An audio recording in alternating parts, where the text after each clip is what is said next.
Hello everyone, আসসালামু আলাইকুম রহমতুল্লাহ। একটা বিষয়টা হচ্ছে আমরা অনেকে প্রায় সময় বলি, যদি ভুল ট্রেনে উঠে পড়ো তাহলে পরের স্টেশনে নেমে যাও, কারণ দূরত্ব যতই বাড়বে তোমার ফেরার কষ্টটা তত বেশি হবে। আস্তাগফিরুল্লাহ, নাউজুবিল্লাহ। এই পৃথিবীতে অনেকগুলো ধর্মের মানুষ আমরা অন্তর্ভুক্ত। তার মধ্যে আমরা যারা মুসলমান, দ্যাট মিন্স ইসলাম ধর্মে অন্তর্ভুক্ত, আমরা এই কথাটা বিশ্বাস করব না। কেননা যদি ভুল ট্রেনে উঠে পড়ো তাহলে পরে স্টেশনটা নেমে যাও। আস্তাগফিরুল্লাহ। কেন?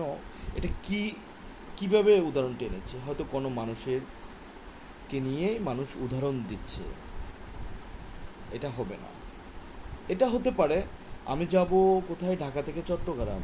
এখন সেটা যদি ধরেন ঢাকা থেকে আমরা রংপুরে যাবো এটসেট্রা, তাহলে সেটা ভুল ট্রেন হতে পারে। কিন্তু প্রায় সময় উদাহরণটা টানে মানুষকে নিয়ে, বিবাহিত বা এটসেট্রা ফ্রেন্ড সার্কেল নিয়ে আমরা বলি আমি তার সাথে বন্ধুত্ব করলাম, সে খারাপ ব্যক্তি, তার থেকে আমি সরে দাঁড়াবো। এটা ভুল ধারণা। অথবা আমি কাউকে বিয়ে করলাম, হ্যাঁ, সে আমার জন্য হয়তো ফিউচারে ভালো হবে না। আস্তাগফিরুল্লাহ। আরে ভাই, আমরা যারা মুসলমান, আল্লাহ তাআলা রাহমানুর রহিম, মহা পরিকল্পনাকারী। জন্ম, মৃত্যু, বিয়ে আল্লাহ লিখে রেখেছেন। নিশ্চয়ই কোনো কিন্তু রেখেছেন। কার মাধ্যমে বিবাহ হলে সে ভালো থাকবে, কার মাধ্যমে কী হলে মানে জন্ম হলে সে ভালো থাকবে, মৃত্যু কোথায় হলে ভালো হবে, সেটা আল্লাহই নির্ধারিত লিখে রেখেছেন। আমরা পরিকল্পনা মাফিক চললে এই পৃথিবীটা আমাদের জন্য হয়তো একটু ভালো হতে পারে, এমনও তো হতে পারে খারাপ। অতএব যেহেতু পরকালে আমাদের জন্য জান্নাত জাহান্নাম রয়েছে, সেক্ষেত্রে আমরা কোরআনের আয়াতগুলো অনুসরণ করলে আমরা ভালো থাকবো এই পৃথিবীতে। মানুষের মন গড়া কথা বললে হবে না।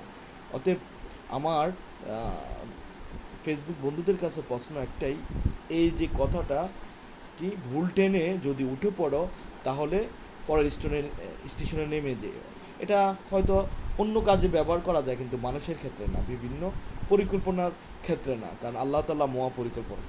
সবাই ভালো থাকবেন। আসসালামু আলাইকুম রহমতুল্লাহ।